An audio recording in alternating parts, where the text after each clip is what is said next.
Buenas noches, tengan todos ustedes. Estamos ya aquí y como ya es tradicional, cada semana iniciamos este programa pues analizando las tendencias electorales y qué se puede esperar para el 1 de julio. Tenemos dos conjuntos de encuestas, por un lado, y en eso estamos centrados, es inevitable, es la elección presidencial, sigue siendo un país en donde pues todos los ojos están puestos en la carrera presidencial, pero también tenemos y hay encuestas interesantes sobre qué va a pasar en el Congreso. Tocamos, si les parece, primero la cuestión del presidente.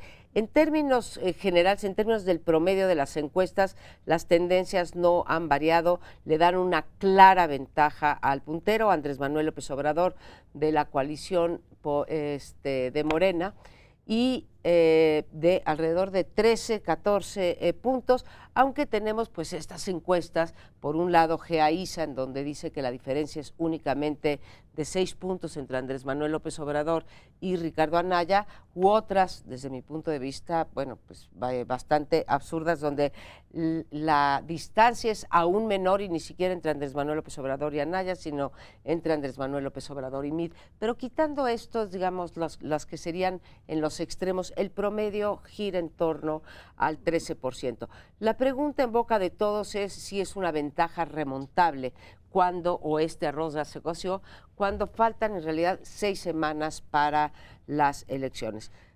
Mi punto de vista, se los planteo aquí antes de entrar a lo del Congreso, es que es difícil remontar 13 puntos a estas alturas, pero es una cosa que ha ocurrido no solamente en México, sino en otras latitudes. Y cierro mi comentario diciendo que lo último que tendríamos que hacer es descalificar de inicio al árbitro, como se hizo recientemente, por decir que si no ha leído las encuestas y que el triunfo ya está claro para Andrés Manuel López Obrador.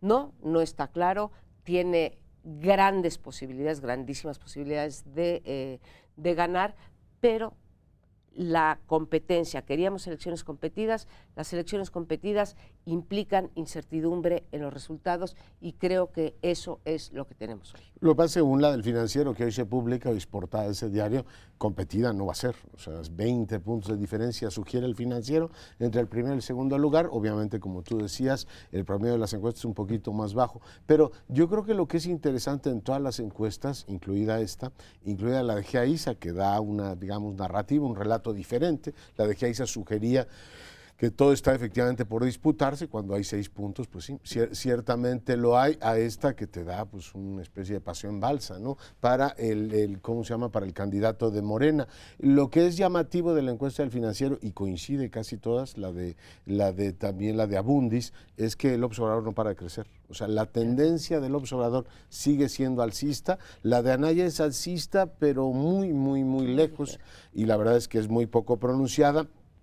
Y en el caso de Mid está entre estable y entre un ligero declive. El resto de los factores se mantienen más o menos igual. Margarita oscila en los 5, mismo que consigna hoy el Financiero, y el Bronco anda en el margen de error. Por tanto, no parece que haya demasiados cambios en el ánimo nacional, a pesar de que tuvimos debate, a pesar de que ha habido, y las campañas están generando un genuino interés.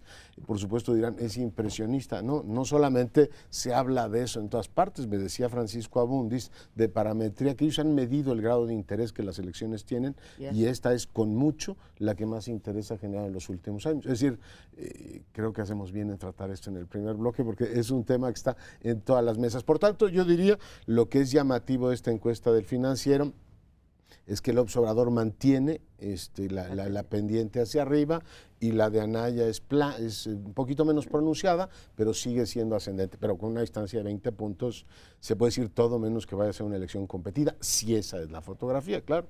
Todavía falta agua por correr. La pregunta es, ¿por qué se mantienen las tendencias? O vamos, voy a abordarlos de ese enfoque y daré 3 razones por las cuales creo que Andrés Manuel sigue creciendo y Anaya y Mid pues se mantienen más o menos igual. La primera es la intensidad de la campaña. El número de ciudades visitadas por Andrés Manuel López Obrador duplica a las que ha visitado Ricardo Anaya. Y en cada una de ellas tiene mítines, 3 o 4 mítines cada día. Es decir, está acercándose al electorado. Segundo, está dominando la agenda, se dice muchas veces, pero primero una semana fue la amnistía, luego vino el aeropuerto, seguida de los empresarios. Esta semana le toca la reforma educativa, de la cual ya hablaremos, pero él marcó la agenda en Guelatao. Él dijo, así va, se cancela, lo que quiera decir cancelar. Y en tercer lugar, el tema de los voceros autorizados. Andrés Manuel tiene un abanico de voceros que están saliendo a representarlo.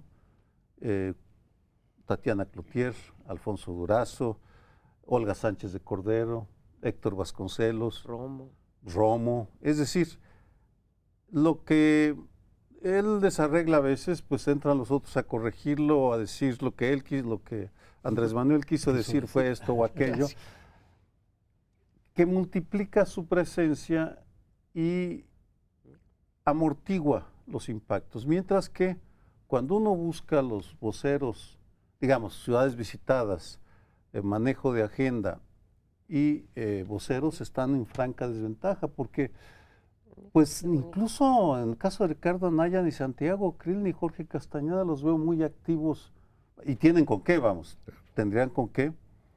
En el caso de Mide, ¿en dónde quedó Javier Lozano o Aurelio Nuño? Están agazapados, como que no quieren tampoco salir a dar la pelea. No sabemos qué pasa en cada campaña, pero en todo caso daría estos factores como explicativos. Bueno, en otros programas habíamos prometido también abordar el Congreso, porque evidentemente sería importante qué tanto apoyo pudiera tener Morena en caso de que se confirme esta tendencia y gane López Obrador. No se puede dar por hecho, pero obviamente esa es la tendencia. ¿Qué pasa en el Congreso? Bueno, también hay encuestas y estimaciones que hacen los encuestadores sobre el Congreso, y lo que se ha dicho en las últimas encuestas más recientes es Morena con sus aliados podría, no necesariamente, pero podría alcanzar la mayoría absoluta, porque una de las preguntas que ha estado en el aire es si se puede. Claro, si en las encuestas trae 42% o algo por el estilo, pues eso se acerca, digamos, a lo que es la mayoría, si es que también se vota por diputados. En las encuestas pasadas también lo que sí hay es una diferencia entre el voto que recibe López Obrador y el conjunto de los partidos de su coalición. López Obrador tiene 6 puntos más arriba de lo que sus partidos tienen en diputados. 6 puntos es el voto útil. 6 puntos son cerca de 4 millones y medio. Muchísimo, dependiendo del nivel de participación. Pero, pero de todas maneras, en uno de los escenarios sí podría tener mayoría López Obrador, mayoría absoluta, es decir, más de 250. Y aquí llama la atención una cosa, de todas maneras de esa coalición, le dieron muchísimo al PES y también al PT en relación con los votos que pueden aportar. El PT estuvo a punto de perder su registro, el tribunal le dio respiración artificial. El PES tiene 10 diputados que le corresponden al 4% y pico que obtuvo en la elección de 2015, y ahora le corresponderían de 40 a 60 y tantos, porque eso es lo que le está dando la coalición, a costa de lo de Morena, por supuesto. Y una cosa interesante también, el PRI en el máximo escenario tendría como 72, 73. Cuando perdió más el PRI en 2006, cuando se cayó al tercer lugar, obtuvo 100 y tantos diputados. Sí. Ahora estaría máximo 70, podrían ser menos. Es parte de la debacle de la que ustedes hablaban la semana pasada. Y ahí lo que quisiera yo meter como cuestionamiento o como duda es, si le va a ir tan mal al PRI como todo parece indicar, además de la mayoría absoluta, o incluso si no consigue la mayoría absoluta, Morena con sus coaligados, podría jalarse votos del PRI, de diputados del PRI. Los va a jalar, y entonces su presencia en el Congreso y su control del Congreso sí puede ser mayoritaria. ¿Qué pasaría en ese caso, que no es improbable? Tú decías son 6 puntos. Si nos vamos para atrás en la última elección, el voto útil precisamente, el voto diferenciado fue de 5 puntos en la elección pasada. Entonces podríamos caer en ese escenario, y aunado a las, a la depuración de las otras bancadas, una vez que perdiste, ¿sí?, o que tu candidato perdió, pues es muy fácil transitar. Ya lo vimos en el 2000, bueno, lo hemos visto elección tras elección. Entonces, es un escenario bastante probable. Jamás ha hablado de gobierno de coalición, no le interesaría, no tendría por qué ponerse los grilletes que implica la figura jurídica esta que se inventó en la Constitución del gobierno de coalición. A mí la pregunta es, ¿qué pasa en un escenario de un presidente, digamos, empoderado más allá de las facultades que le da la Constitución, que esas se quedan, no varían, independientemente de que saques 50%, 70% o 10% del electorado, siempre que ganes, y qué le pasa cuando, aparte de eso, tiene el poder del legislativo en sus manos, sobre todo en un partido que es perfectamente vertical, ¿no? Hay partidos en donde podemos esperar disidencia al interior de las bancadas, lo hemos visto, hemos visto partidos que votan exactamente a la mitad, por ejemplo, en las reformas fiscales. Con Andrés Manuel López Obrador yo creo que habría, como en el mejor tiempo del PRI, una disciplina absoluta con respecto a él, y esto te daría un gobierno. Hay muchos intelectuales, muchos comentócratas que les gustan mucho los gobiernos con mayoría. Aquí tendríamos un gobierno con mayoría. ¿Y qué significa esto en términos de la pluralidad que se ha logrado en este país? Pues estamos a punto de ver eso. Si estas efectivamente encuestas dicen la verdad, tendríamos un López Obrador en zona de mayoría. Yo creo que sí tiene un partido personal, o sea, Morena es su partido y la concepción que tiene la función legislativa es que la sortea en tómbola. O sea, para él un legislador es exactamente igual que Ruth Zabaleta en su momento. ¿Se acuerdan cuando ella aprobó, la Asamblea Legislativa de aquí aprobó el SUBA? Dijo, SUBA ni que nada, aquí mando yo. ¿El SUBA? El SUBA es el seguro único de vehículos automotrices. Primera legislatura de López Obrador siendo jefe de gobierno, lo aprueba la mayoría perredista y él dice, ¿qué aprobación de la Asamblea ni que nada? Es decir, él no tiene una concepción muy favorable. Por eso sortea efectivamente en tómbola a sus legisladores de lo que hacen ellos. Por tanto, sí, un presidente mayoritario sí plantea un desafío interesante desde el punto de vista político. Ahora bien, retomo lo que decía Sergio y lo ordenaba perfectamente. Yo tengo la impresión de que además de lo que tú apuntabas, ha corrido a favor del López Obrador que la campaña del miedo en esta ocasión no ha funcionado. La gente dice, ¿de qué me hablan estos señores? Como cuando asustaba el antiguo presidente del PRI, la oscura caverna del populismo, decían, oiga, ¿y usted qué me vende aquí? ¿No? Es decir, no ha funcionado la campaña del miedo. López Obrador ha tenido, a diferencia del 2006, unas pantallas de televisión absolutamente favorables, que como ayuda. Efectivamente, si estás haciendo campaña y tienes pantallas de televisión que son absolutamente favorables, están ahí. Y luego la atomización de la oposición, contrariamente a lo que ocurrió en el Estado de México para atacarlo a él, ahora el pleito PRI-PAN lo está beneficiando de una manera directa y lo lleva pues a esta posición hoy muy cómoda que tienen las encuestas. En esta sección, primero analizamos lo que está pasando y luego nos lanzamos a la especulación de lo que puede pasar. Y en ese sentido, yo no creo que sea tan viable en el México del 2018-19 el renacer del presidencialismo, con López Obrador o sin López Obrador, por una razón bastante elemental. El poder está tan fragmentado. La misma coalición que apoya a Andrés Manuel, el PES, ¿hasta qué punto va a obedecer ciegamente al líder o va a buscar su propia agenda?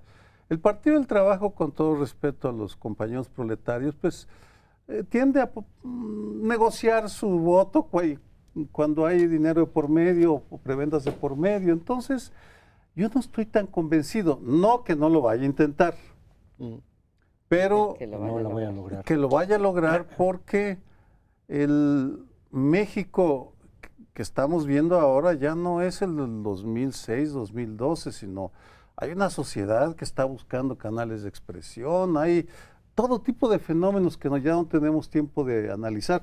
Las mismas televisoras le están dando ahora su apoyo, pero pueden quitárselo. Lo que se da también se quita. Todo es susceptible de negociación. Bueno, pues toda una incógnita, cuáles serán los escenarios de mayoría o de minoría. Vamos a otro bloque, regresamos en un momento.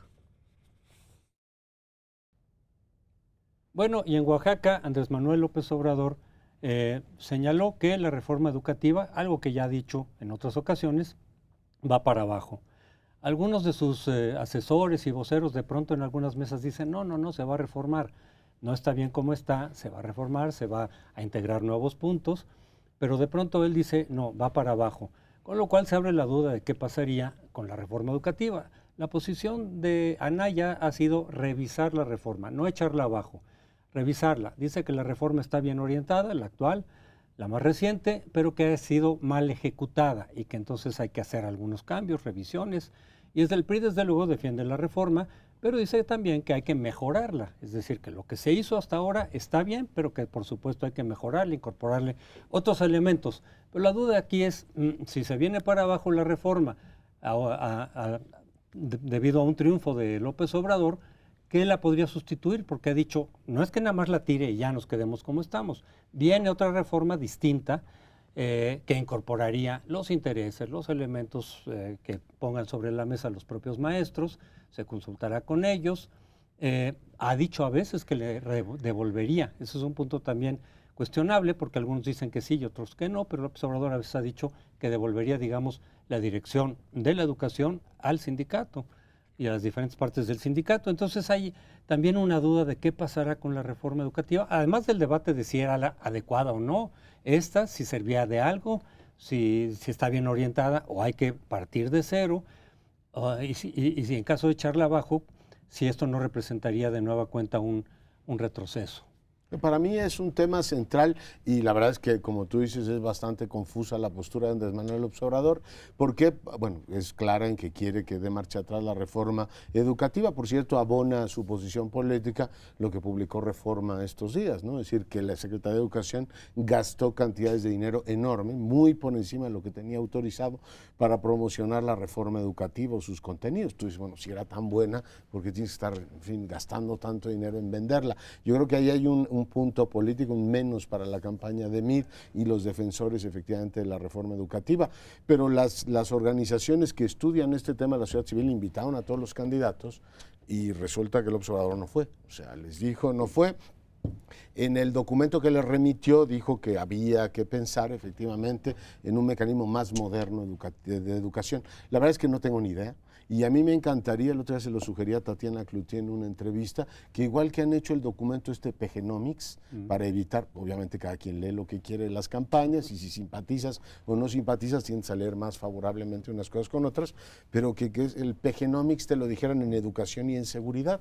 A mí me encantaría que hubiera un documento de seguridad que me dijeran, a ver, lo que queremos es esto, y en educación a lo que aspiramos es esto. A mí, lo digo con toda claridad, no me tranquiliza en absoluto que los aliados que hoy tiene Andrés Manuel López Obrador, la CENTE y el CENTE, sean los que más jalean su postura. Yo sigo creyendo que el tema educativo no se le puede devolver a las burocracias que durante años lo han usado para propósitos políticos y propósitos de perpetuación. No sé bien a dónde nos quiera llevar, pero ciertamente para mí esa es la peor idea. Recorrer la ruta de volver a empoderar a esos dos grupos.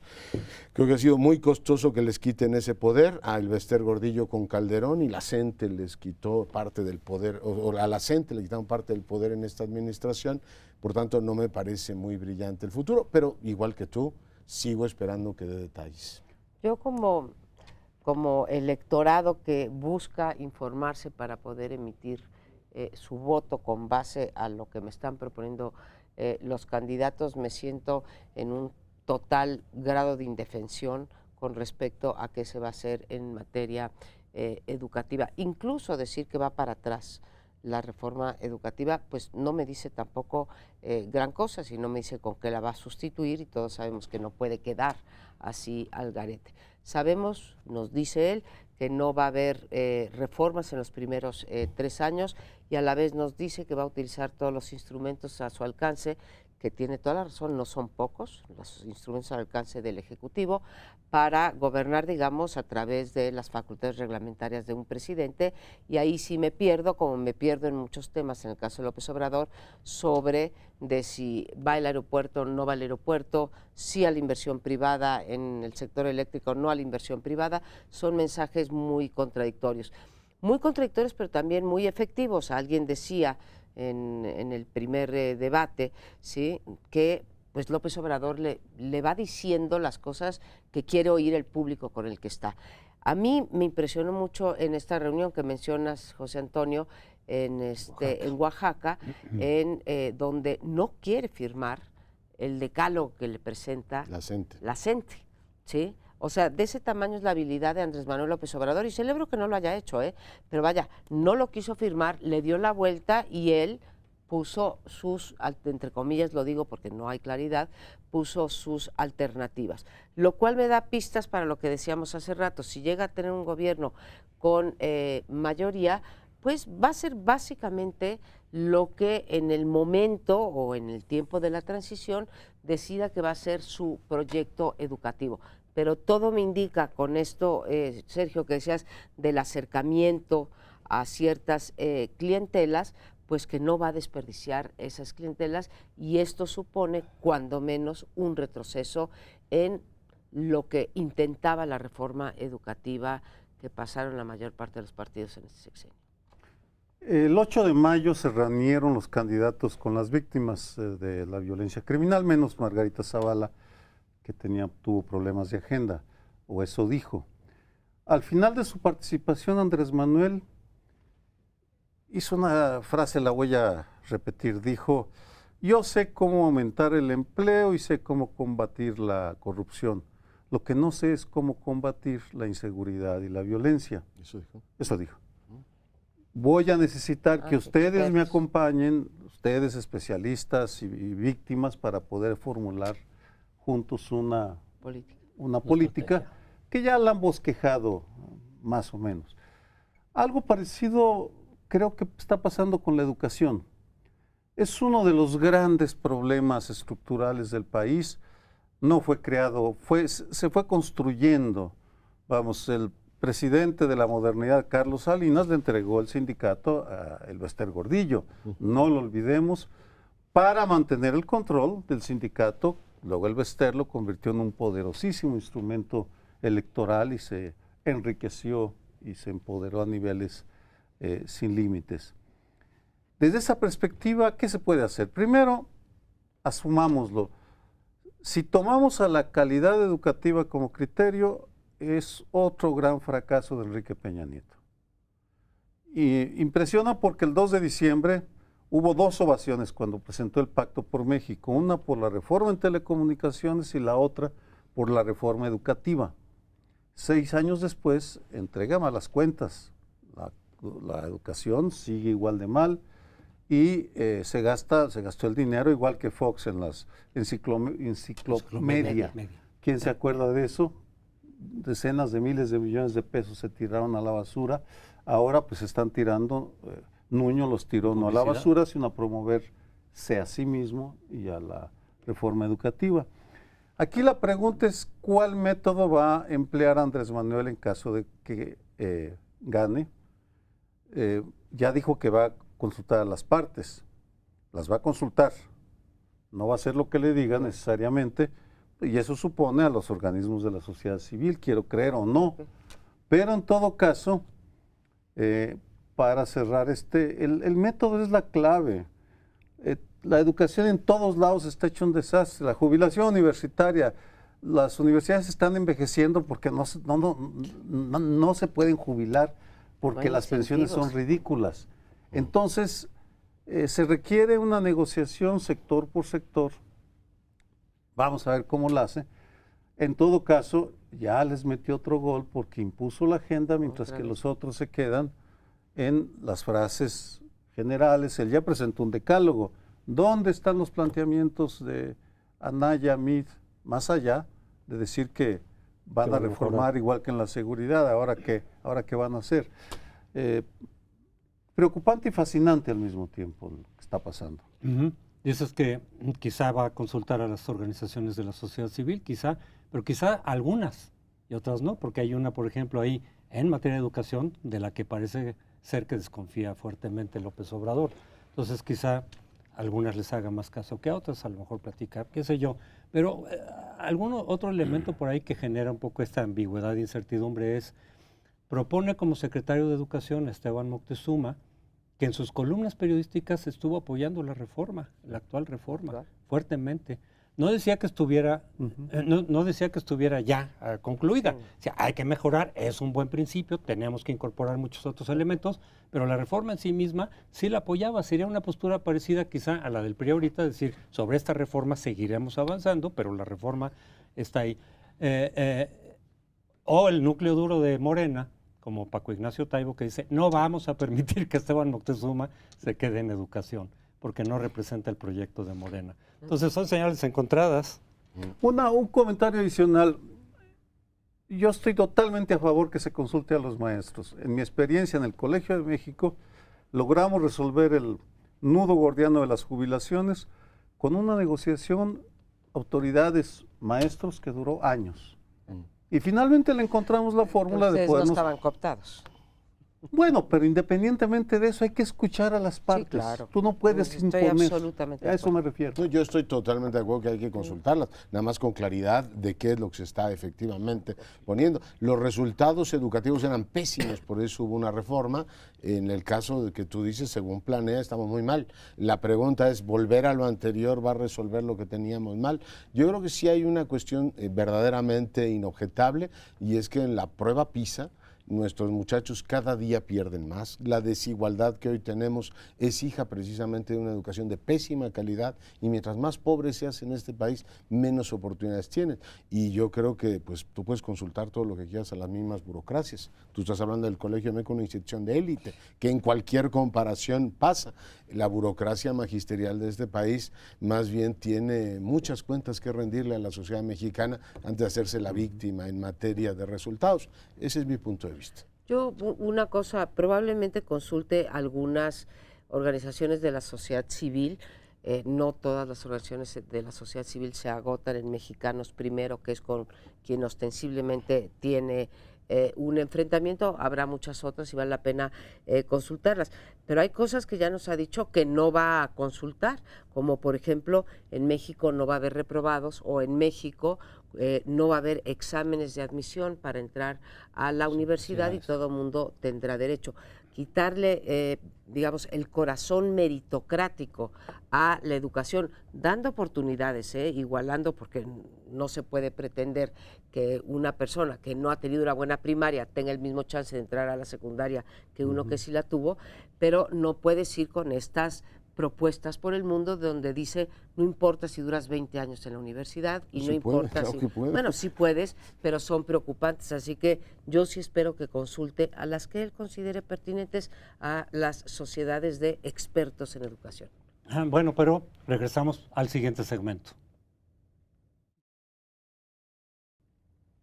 Bueno, empezamos este año con un debate muy interesante que ha, digamos, entrado a una fase de oscuridad por las campañas electorales sobre las facultades discrecionales que tiene el secretario de Hacienda de distribuir el presupuesto. Sigue abierto ese tema y, por supuesto, el próximo presidente tendrá efectivamente las mismas facultades porque no han querido entrar al corazón efectivamente de este problema. Pero hoy tenemos otra bronca entre el gobierno de Chihuahua y la Federación. Dice el gobernador Corral que está recibiendo presiones de todo tipo por parte de la Federación, porque pues por todas las vías quieren llevarse al señor Gutiérrez, quieren traer al señor Gutiérrez, quien fuera secretario general adjunto del Revolucionario Institucional, a un penal en la Ciudad de México para poder, dice él, garantizar la impunidad. Ha habido una serie de, digamos, idas y vueltas en todos estos temas judiciales de si permanece en un penal de Chihuahua o no permanece en un penal de aquella entidad, pero en cualquier caso, el gobernador Corral ha abierto el asunto de una manera bastante clara. Dice, la Federación me está acusando en un tema fundamental, y lo de Gutiérrez tiene importancia en sus propios méritos, dice Corral, pero en el fondo el asunto es que se va efectivamente a hacer público, habría una repercusión de la forma en que el Revolucionario Institucional se dedica a financiar sus campañas. Así es que el tema, la fricción entre dos niveles de gobierno, no es solamente lo que Corral y el gobierno federal se digan, sino todas las implicaciones que he señalado. En fin, no sé cómo vean el tema. Yo quisiera recordar el contexto de este conflicto. Cuando salió esta marcha de Javier Corral con varios puntos relacionados con la corrupción y del dinero que le dejaron de dar en Hacienda, que ya se había comprometido, se supone que a raíz de estas investigaciones que está haciendo, lo de Alejandro Gutiérrez y demás, ¿no? Cuando recibió, al final de la marcha, hubo este acuerdo con Gobernación y recibió los 900 millones de pesos que le habían detenido previamente y ahora en la opinión se mantuvo la idea o prevaleció la idea de que había pactado que Alejandro Gutiérrez quedara en manos federales, pues presuntamente, eventualmente, para darle impunidad. Yo sí creo que están muy preocupados en el gobierno federal sobre Alejandro Gutiérrez. Está muy vinculado con Manlio Fabio Beltrones. Creo que es algo que sí les preocupa que este proceso continúe por varias razones, pues al final de cuentas es una pieza central de lo que fue el PRI hasta hace muy poco. Pero lo que se ve es que Corral efectivamente no acordó eso, es decir, el acuerdo no era que se soltara a Alejandro Gutiérrez fuera de la jurisdicción de Chihuahua, sino que iba a continuar de alguna manera ya el proceso con jueces de Chihuahua, etcétera, y ahorita estamos viendo que efectivamente no era parte del acuerdo, sino que Corral está haciendo, e incluso estos esfuerzos de detener el traslado de Alejandro Gutiérrez. Y también digamos que ha habido una serie de amparos para Gutiérrez que se fueron al Estado de México, donde ahí se controla completamente, digamos, el gobierno actual, para precisamente sacarlo del caso de Chihuahua, el caso de Chihuahua, y eventualmente sí da la impresión de que le quieren dar impunidad a Alejandro Gutiérrez. Ahora, parte del debate ahorita con esta acción de Corral de retener a Gutiérrez está violando la ley, porque obviamente la defensa de Gutiérrez ya está diciendo, oigan, está desacatando una orden judicial. Entonces ya te metes en un terreno bastante nebuloso en materia legal. Para seguir contextualizando, este personaje Alejandro Gutiérrez era una pieza central en la presunta transferencia de fortunas del presupuesto federal al PRI. 250 millones. 250 millones a una campaña del PRI. Por tanto, no son palabras menores, y si llegara a convertirse en testigo protegido del gobierno de Chihuahua o de alguna PGR diferente a la que tenemos ahora, sería muy nociva para ese tinglado de corrupción asociada con las elecciones. Porque recuerde, si se compran votos es porque hay dinero en efectivo. Es la manera como se hace. Pero hago una reflexión sobre el caso Corral, que es importante por varias razones. Una de ellas es, Javier Corral es un líder nacional en la piel de un gobernador. Sigue teniendo ese impulso a encabezar causas nacionales, porque esa es su vocación. No sé, creo que la decisión de competir por la gobernatura era algo más íntimo, pero siempre ha andado en las grandes causas nacionales, y tal vez ahora lo que ha estado intentando hacer es convertir el caso Chihuahua en un ejemplo de combate a la corrupción estructural y defensa de la soberanía de los estados. Y en ese proceso, si recuerdan, él convocó o fue anfitrión de una reunión de líderes cívicos y políticos de diferentes partidos para arroparlo en esta campaña nacional. Ahí estuvo Ricardo Anaya, por cierto.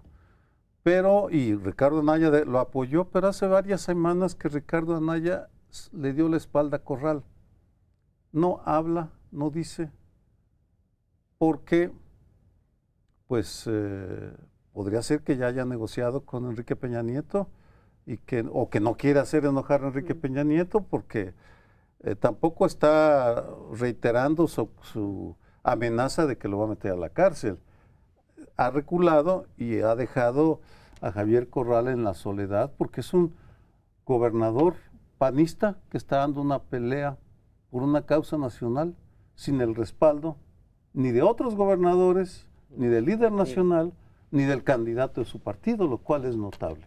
Yo creo que viene el apoyo a Ricardo Anaya, por lo que he escuchado y leído en las columnas, y ojalá y así sea, porque lo merece. Más allá del contexto que han retratado perfectamente bien ustedes, creo que la importancia del caso Corral, llamémoslo así, radica en 4 problemas de orden nacional de primera importancia, ¿sí? El primero es la gran discrecionalidad, o sea, los instrumentos de discrecionalidad en el ejercicio del presupuesto que se tienen que terminar. La segunda, otra vez con el último comentario que hace José Antonio Crespo, es ahí sí la politización de la justicia y el uso del aparato estatal. Si ya lo acusan de el desacato, ¿no?, de una orden, es porque está metida en todo este contexto, ¿sí? El tercer punto que muestra es la debilidad del federalismo financiero en este país, ¿sí? Porque finalmente los tienen acogollados a los gobernadores, porque los gobernadores no hacen su tarea fiscal, y eso hay que, creo que, subrayarlo. Y finalmente el gran desvío de recursos que hay en este país, que se van o no se van a las campañas. El caso interesante de esto es que aparentemente hay documentos probatorios de que se fue a la campaña, pero el gran desvío de recursos. Coincidiendo contigo que Corral, o sea, esas 4 cosas ya, por eso solo, ¿sí?, es importantísimo el caso Corral y habría que seguirlo. Hay una cosa que yo reclamaría cuando tú dices es un líder más de causas nacionales. A mí me faltó, lo dije en su momento y además en una reunión a la que asistí también con él, que se debería de dar un paso más, porque quedarse en el caso Chihuahua es autoderrotarse. Se tendría que luchar porque esas partes de discrecionalidad del reparto de recursos tienen que desaparecer de la ley de responsabilidad hacendaria. Claro que ¿sí? tendrían. Y nosotros se lo propusimos, ahora sí que Crespo está de testigo. Entonces, más que acusarlo a Corral de haber, digamos, vendido el recibir los 900 recursos por lo de Alejandro Gutiérrez, creo que lo que era decir, ok, pero no impugno el artículo que me permite hacer convenios en cada momento con cada gobernador. Pues que los gobernadores, falta hasta los de su propio partido, lo dejan solo. Dijeron, Sí, no, sí. pues estaban muy a gustos con el tema discrecional, y es una más de las largas serie de hipocresías de este país, diciendo, pues tampoco está tan mal entenderte con el secretario de Hacienda, con este o con el que venga, y ahí queda eso, ¿no? Esas facultades las tendrá el Ejecutivo. Yo creo que Corral es un personaje heterodoxo. No estoy seguro de que Anaya no lo haya apoyado. Lo apoyó, y en algún momento Peña dijo, yo no trato lo del señor Corral porque claramente está metido en la campaña y yo no respondo a temas de campaña. Lo están acusando de distintas partes, que los medios de comunicación no quieren a Corral, a ese sí no lo quieren, y ciertamente no se les ha olvidado todo lo que le deben.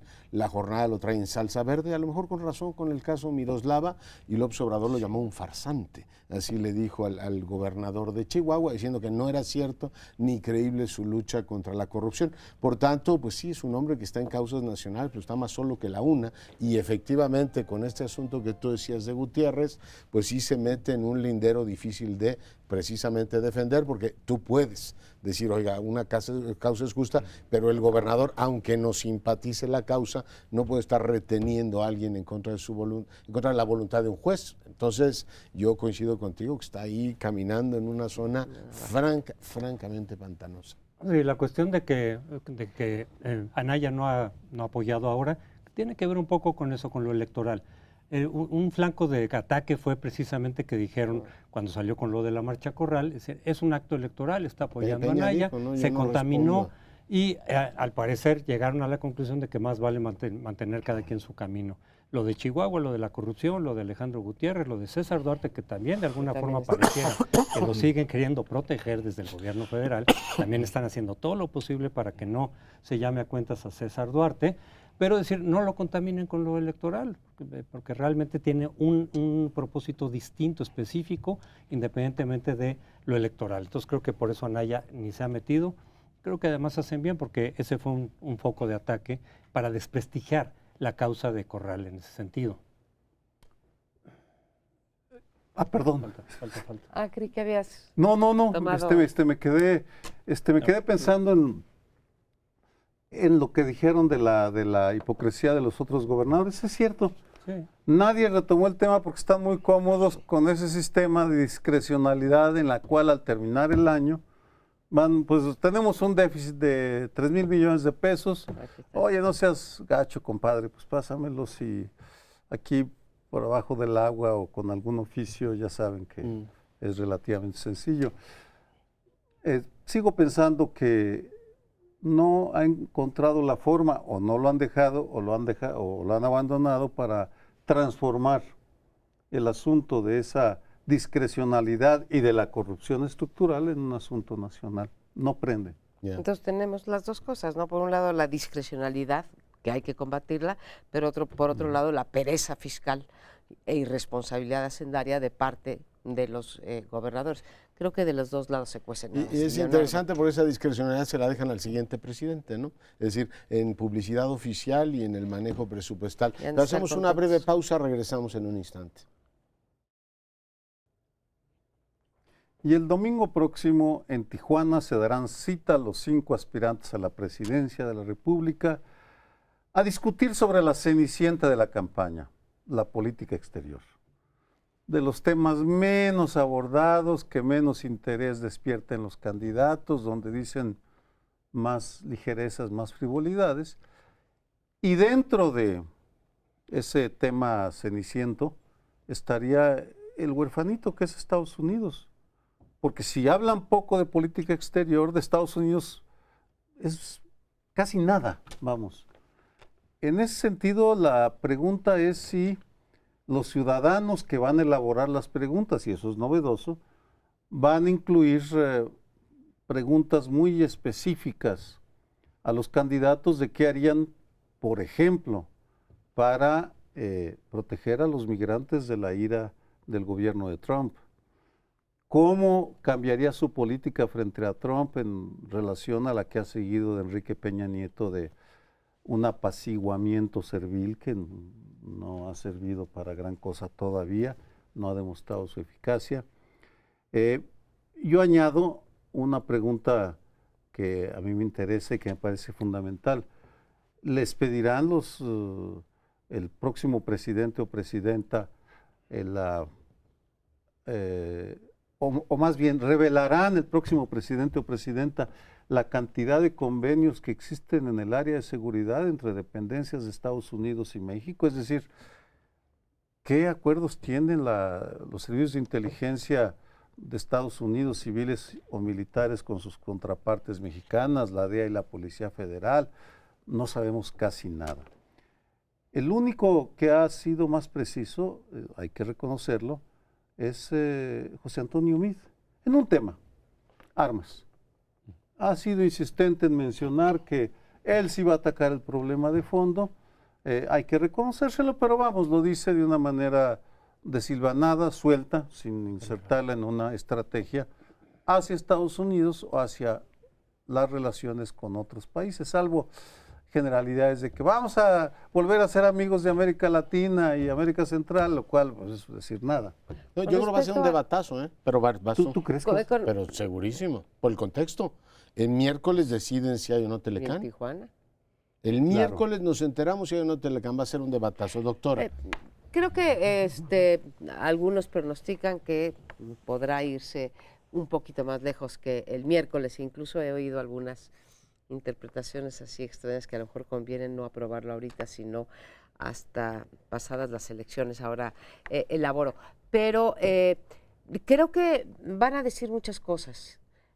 Primero, con respecto a tu última pregunta, todos podrían decir, no creo que toquen el tema, pero todos podrían decir que sí, que ellos van a transparentar, etcétera. No lo van a hacer, no van a transparentar todos los convenios, salvo en la medida en que les convenga por una cuestión política, ¿no? Pero no lo van a hacer, o sea, está claro aquí quién manda entre los dos países. Segunda, creo que va a ser un debate nutrido, hipócrita, en donde Estados Unidos va a figurar centralmente y todos pues con la vena nacionalista. Se va a dividir, me imagino yo, en lo que queremos oír todos los mexicanos, que se va a proteger a los connacionales, que además tenemos que tener la misma política con respecto a nuestros hermanos centroamericanos en la frontera sur, que somos corresponsables, que Estados Unidos nos manda muchas armas, que nosotros ponemos a los muertos y ellos ponen a los drogadictos, en fin, todo eso, y todos creo que envueltos en una bandera nacionalista. Eso es mi pronóstico, y después un debate técnico en el que, en efecto, tienes razón, el que mejor estaría preparado sería, tanto por sus funciones como secretario de Hacienda como por haber dirigido Relaciones Exteriores, pues donde va a poder mostrar más expertise técnico. Ya habló del muro electrónico entre México y Estados Unidos, pero creo que desgraciadamente también tienes razón en que pues concita poco interés entre la ciudadanía aquí, aunque muchos tengamos parientes en Estados Unidos migrantes, finalmente sí nos miramos el ombligo y la política exterior no es una cosa, salvo el odio a Trump, que concite grandes pasiones. No, ni aquí ni en México, ¿no? La política exterior es un asunto reservado a élites académicas y eso. Y yo entiendo que no tiene incidencia en la vida cotidiana, aunque debería tenerla. México es un país binacional, nos caen 27,000 millones de dólares de remesas al año. Es decir, lo que aportan los migrantes es una cosa fundamental para mantener la estabilidad económica. La maquinaria del consumo en este país se mantiene, entre otras cosas, por esa cantidad de dinero, y tenemos muchas cosas que tienen que ver con nuestra vida cotidiana, pues que están relacionadas con un entorno estable. O sea, yo quiero ver qué efecto va a tener efectivamente el que se anuncie que no se puede procesar legislativamente el Telecán. No quiere decir que se suspende, pero Paul Ryan dice tenemos hasta el 16 y si no hay acuerdo el 16 y no parece que vaya a haber acuerdo porque los problemas técnicos siguen ahí y el viernes dijo Trump, al que se le puede acusar de todo, menos de no ser coherente y consistente en sus posturas, es horrible ese mecanismo comercial, espantoso. Así es que igual que ha cumplido lo de Irán, cumplió lo del TPP, cumplió la salida de París, el tipo, pues todo indica que tendremos Telecán. Si hay incertidumbre por el Telecán y el tipo de cambio se mueve, mucha gente va a decir, caray, pues si resulta que el exterior sí me afectaba de manera directa. Yo creo que el contexto va a ayudar a que tengamos un debate muy bueno. Creo que hay esperanza de que los moderadores puedan sacar de la comodidad de estas declaraciones de la mejor política exterior es la interior y vive el multilateralismo y hay que volver a los tiempos gloriosos de la política exterior mexicana. Decir, bueno, y además de eso, ¿qué? Por ejemplo, ¿qué vamos a hacer con los Estados Unidos en materia de seguridad? ¿Usted qué acuerdos aceptaría y qué no? ¿Está usted comprometido con un cambio? Por ejemplo, a mí me encantaría que alguno de los candidatos dijera lo que ha dicho Sergio Aguayo aquí, la segunda declaración de independencia en el tema de drogas. Estoy casi seguro que no lo van a hacer porque han medido que eso no da demasiados votos, pero comprometerse con algo más y sobre todo, ¿qué demonios quiere México de América del Norte? Está bien, nos están cerrando la puerta de lo comercial y el lenguaje del presidente de los Estados Unidos es claramente agresivo a México. Bueno, ¿qué tiene que decir la élite política a eso? Yo creo que vamos a tener un debatazo. Suponemos que Mide efectivamente traerá elementos, habiendo sido secretario de Relaciones, por un buen tiempo, tendrá elementos ahí para presentar, para exponer. López Obrador sí hace mucho en sus libros, incluso que señala cosas de política exterior, pero muy generales y muy vagas. La mejor política exterior es la política interna, la no intervención, la política de no intervención de hace muchos años, que era un eje de la política exterior mexicana. En materia de migrantes dice, ya no habrá necesidad de que se vayan los mexicanos para trabajar a otros lados, dado que va a haber una mejor distribución, empleos, etcétera, por lo tanto ya no será una necesidad. Cosas muy así, muy generales en ese sentido de la política exterior. Le harán preguntas seguramente más concretas y a ver cómo responde, pero hasta ahorita han sido, digamos, ese tipo de cuestiones. Respecto a Estados Unidos, en el TEC de Monterrey le preguntaron cómo va a ser la relación con Estados Unidos en caso de que usted gane, dijo muy buena, va a ser la relación buena. Bueno, le insistieron, bueno, ¿y qué más? Y dice, no, pues vamos, también lo ha dicho, vamos a hablar con Trump para convencerlo de que a los dos países les conviene tener una buena relación. No ha hablado de lo de las armas, efectivamente. Y Anaya, no conozco qué propuestas, yo no le he oído, por lo menos yo, no he oído ni leído. Tiene desarrollado al frente un capítulo completo. Bueno, yo no lo he visto, pero será general. Sí, muy general también. Pero es el más detallado de todos los planteamientos. Lo que quiere decir Anaya es, yo creo que va a llegar preparado, aunque no le conozcamos demasiado, o no se haya divulgado mucho lo que pretende como política exterior, llegará yo creo que con bastantes elementos, es buen expositor, pero sí creo que después del primer debate Anaya ha desaparecido otra vez, estaba muy desaparecido antes del primer debate. En el primer debate creo que creció algunos puntos porque tuvo un buen desempeño, y después otra vez como que la campaña no es que esté haciendo comentarios, sino que está como bastante borrado. Lenta, ¿no? La campaña. No se sabe de él. Tenemos las campañas de López Obrador y mucho de la de Mid también. Sí. Es decir, para bien o para mal, se le critica lo que sea. Fuera de las apariciones de Anaya en estos debates televisivos, en el de Televisa en particular, no se sabe gran cosa de su campaña, sus propuestas, creo yo. Y en ese sentido, pues va en desventaja también, va rezagado. en estos asuntos es el tipo de soluciones que dan es como la proclama de los antiinterrupción ilegal del embarazo, que dicen la solución es la abstención, la abstinencia. Bueno, pues así, bueno, y supongamos que no. Oye, menos mal que no es Sí. red social, ¿Cuál si de no las había hecho dos, el tuitazo de Sergio Aguayo, la solución es la abstención. No, la abstinencia. La abstinencia, sí. Es que está uno permeado de la terminología electoral. La abstinencia es exactamente lo mismo. Pues no No nos hagas funciona reír. porque Estados Unidos está dentro de México todo el tiempo y de muchas maneras, y México está dentro de Estados Unidos. Por cierto, una cifra a este mito de que México pone las armas y Estados Unidos los adictos. Estados Unidos también pone los muertos. No, los muertos. Sí, los los muertos, muertos. dije, no las... En el 2016 hubo 23,000 Claro. homicidios en México y hubo 46,000 muertos por sobredosis de sobredosis. opioides ilegales. Allá. Allá. Es decir, la mortandad está en todos lados, lo cual nos daría un buen argumento si es que lo usan, pero nos tenemos que ir porque si no nos van a regañar. Así que hasta el próximo lunes.